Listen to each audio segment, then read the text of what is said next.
setting hero Novaria សម្រាប់អ្នកដៃថ្មីថ្មោងចង់លេង hero Novaria អីមកមើល setting ទាំងអស់គ្នាចូល setting ហើយចូល control ហើយបើកតែ2ចំណុចដែលខ្ញុំប្រាប់នៅលើវីដេអូហ្នឹងទៅហើយទៅរៀនលេងទៅមិនយើងបើកបានមួយតោះឥឡូវយើងទៅអូទៅក្រុមទៀតបើកអាទី2មួយទៀតបន្ទាប់ពីយើងបើក setting ហើយយើងមកតេស្តមើលថា Novaria យើងបាញ់រៀងត្រង់អត់1 2 3ផ្លាច់បានមក kill ឃើញអ្នកទាំងអស់គ្នាហើយលេង hero Novaria ហ្នឹងយើងកុំស្ដាយ skill មាន skill បើក map បើកអីទៅបាញ់ចោលទៅនេះ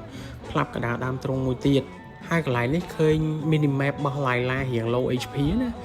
បស់ skill ទី2ផ្លាច់ហើយ team fight ក៏មិនទាន់ចប់ក៏នៅតែបន្ត team fight ដែរ Julian គេកំពុងតែដេញវាយ Julian ហើយ Natalia